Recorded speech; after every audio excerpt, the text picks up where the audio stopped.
Sebelum melanjutkan, jangan lupa subscribe dulu, terima kasih. Bab 492 Pria tua berpakaian hitam. Sial. Apa mungkin aku harus berhenti di sini? Chu Feng sangat kesal karena di inti lautan api, ada kemungkinan besar ada beberapa peluang. Dia tidak ingin melewatkannya. Asteris ham saat Chu Feng khawatir, lapisan aura berwarna ungu tiba-tiba muncul. Aura itu mengitari api mengerikan yang mengelilingi Chu Feng. Itu adalah Ziling. Dia melihat Chu Feng kesulitan bertahan, jadi dia bergerak tanpa bertanya dan membantu Chu Feng menahan api. Dan ketika aura berwarna ungu menyelimuti Chu Feng, suhu panas yang menyengat itu memang menurun sedikit, namun saat melihat Ziling, wajahnya pucat dan wajahnya dipenuhi keringat. Ziling, berhenti. Di tempat ini, kau harus melindungi dirimu sendiri. Kau tidak bisa membagi kekuatanmu untuk membantuku menahan api. Melihat itu, Chu Feng bergegas berbicara untuk menghentikannya. Nona Ziling, Chu Feng benar. Lautan api ini sangat dalam dan jalan yang tersisa masih panjang. Jika Anda ingin terus maju, sebaiknya simpan tenaga Anda sendiri. Jika Chu Feng tidak bisa bertahan, ia hanya bisa mundur. Bagaimanapun, maju terus dengan paksa di tempat seperti ini sangat berbahaya. Jiang Henyuan juga berbicara.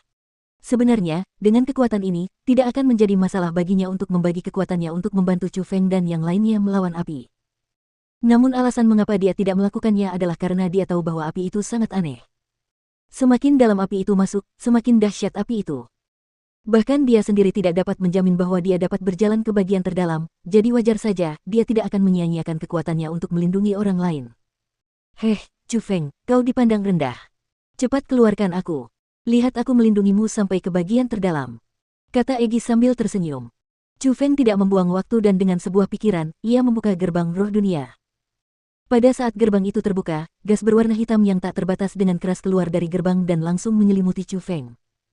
Gas berwarna hitam itu tidak hanya menyelimuti Chu Feng, tetapi juga memotong aura berwarna ungu yang menyelimuti Chu Feng. Bagian terpenting adalah bahwa setelah gas berwarna hitam itu muncul, Chu Feng sebenarnya tidak dapat merasakan sedikit pun suhu api yang sangat panas. Hehe, permisi, tapi selama aku di sini, aku jamin Chu Feng tidak akan kalah dari kalian.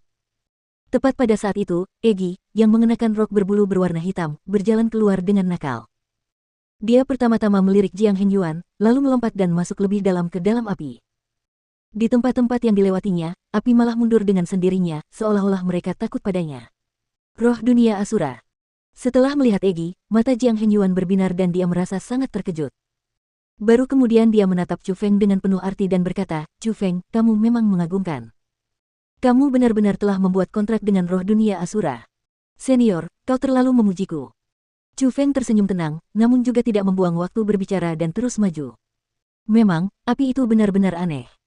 Semakin dalam api itu masuk, semakin ganas api itu.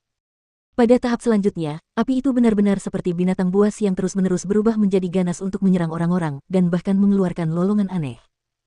Dalam situasi seperti itu, Wakil Ketua Gao adalah orang pertama yang tidak dapat melanjutkan dan dipaksa mundur. Tak lama kemudian, Ziling juga tidak dapat menahannya. Sebelum melangkah terlalu jauh, bahkan Zhang Tianyi pun tidak dapat melakukannya.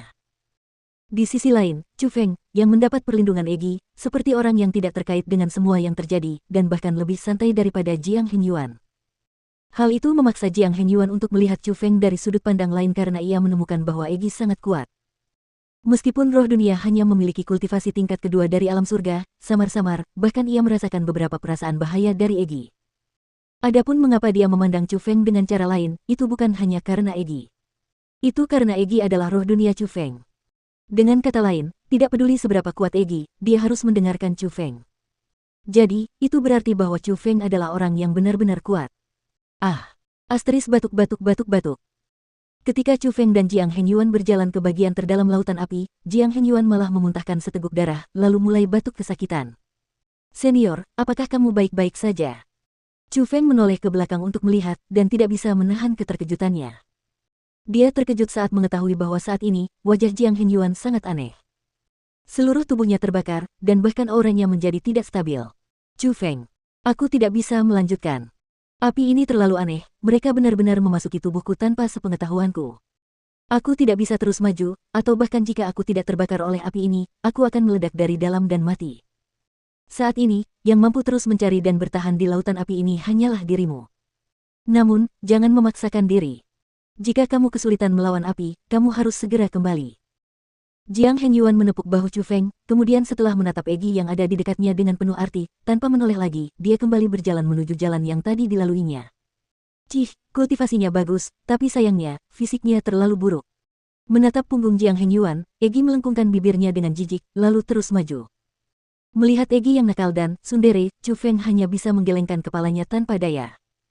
Egi sangat kuat, begitu kuatnya sehingga bahkan Chu Feng tidak dapat memperkirakan seberapa kuatnya dia.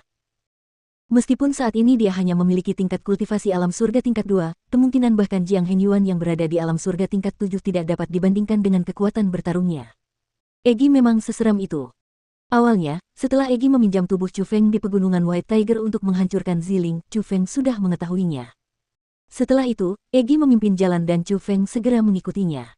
Akhirnya, mereka tiba di bagian terdalam lautan api. Pada saat itu, api di sekeliling mereka membumbung tinggi ke langit dan terus bergulung dan menderu. Api itu tidak hanya muncul untuk menyerang Chu Feng dan Egi, tetapi juga memotong kekuatan spiritual Chu Feng, sehingga dia tidak dapat menentukan arah. Pada saat itu, Chu Feng panik. Di sekelilingnya ada area yang dipenuhi api. Tanpa kekuatan roh, dia sama saja dengan orang buta.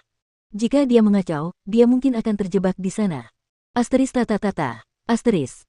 Namun, tepat pada saat itu, telinga Chu Feng berdenging. Tak lama kemudian, dia tiba-tiba mengalihkan pandangannya yang tajam ke satu sisi lautan api karena dia benar-benar mendengar langkah kaki di tengah suara lolongan itu. Asteris Wu. Memang, tak lama setelah Chu Feng mendengar langkah kaki itu dan setelah api melolong dengan ganas, kedua dinding api itu menghindari asal suara itu dan membentuk jalan. Dan di ujung jalan, sesosok yang mengenakan jubah berwarna hitam perlahan mendekat. Dia adalah seorang lelaki tua. Rambut hitam panjang di kepalanya mencapai pinggang dan berkibar tanpa angin. Dia sangat sombong. Yang paling istimewa adalah sepasang matanya yang sudah tua. Meskipun sudut matanya keriput, ekspresi matanya sangat mengerikan, seperti dewa kematian.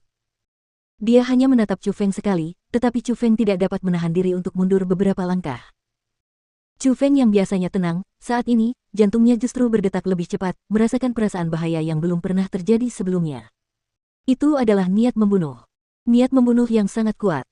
Niat membunuh itu bukan bawaan, tetapi niat membunuh yang hanya dimiliki oleh orang-orang yang benar-benar membunuh banyak makhluk hidup.